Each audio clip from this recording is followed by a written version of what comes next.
Wikileaks founder Julian Assange has been held in a high-security prison since he was arrested last spring at the Ecuadorian embassy in London, where he effectively was held for many years in isolation. His extradition hearing is now finally underway. Assange's lawyer estimates he could face 175 years in prison if he's extradited to the United States. He faces espionage charges here. Wikileaks exposed all kinds of things, some of which it was good to know, including corruption by the Democratic National Committee in 2016. So what is the story on Julian Assange? Why is the DOJ pursuing this case so aggressively? Glenn Greenwald has followed this from the very beginning. He's, of course, a journalist, founder of The Intercept, and we're happy to have him tonight. So, Glenn, thanks for coming on. I think a lot of people have heard for years that Julian Assange is a bad guy who hurt the United States. Now the United States is going to bring justice in this case. What's your view of this? Tell us what we should know in 3 minutes about Julian Assange. Let's remember, Tucker, that the criminal investigation into Julian Assange began by the Obama administration because in 2010, WikiLeaks published a slew of documents, none of which harmed anybody, not even the government claims that. That was very embarrassing to the Obama administration. It revealed all kinds of abuses and lies that they were telling about these endless wars that the Pentagon and the CIA are determined to fight. They were embarrassing to Hillary Clinton. And so they initiated a grand jury investigation to try and prosecute him for reporting to the public. He worked with the New York Times, The Guardian, to publish very embarrassing information about the endless war machine, about the neocons who were working in the Obama administration.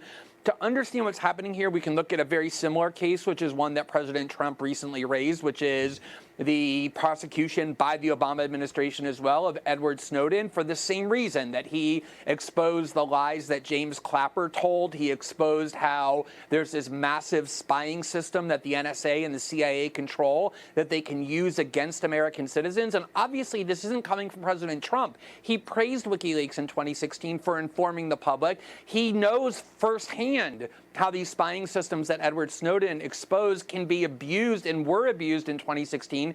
This is coming from people who work in the CIA, who work in the Pentagon, who insist on endless war, and who believe that they're a government unto themselves, more powerful than the president. I posted this weekend a speech from Dwight Eisenhower warning that this military-industrial complex, what we now call the deep state, is becoming more powerful than the president. Chuck Schumer warned right before President Trump took office that President Trump challenging the CIA was foolish because they have many ways to get back at anybody who impedes them. That's what these cases are about, Tucker. They're punishing Julian Assange and trying to punish Edward Snowden for informing the public about things they have the right to know about the Obama administration. They're basically saying to President Trump, you don't run the country even though you were elected. We do. And they're daring him to use his pardon power to put an end to these very abusive prosecutions, one which resulted in 8 years of punishment for Julian Assange for telling the truth, the other one which resulted in 7 years of exile for Edward Snowden of being in Russia simply for informing the public and embarrassing political officials who are very powerful. So in 30 seconds, the president could pardon Julian Assange right now and end this. Is that correct? He could pardon him and Edward Snowden, and there's widespread support across the political spectrum on both the right and the left for doing both. It would be politically advantageous for the president. The only people who would be angry would be Susan Rice, John Brennan, Jim Comey, and James Clapper, because they're the ones who both of them exposed. Boy, that's the most powerful summary I've ever heard of that story. Glenn Greenwald, thank you very much for that.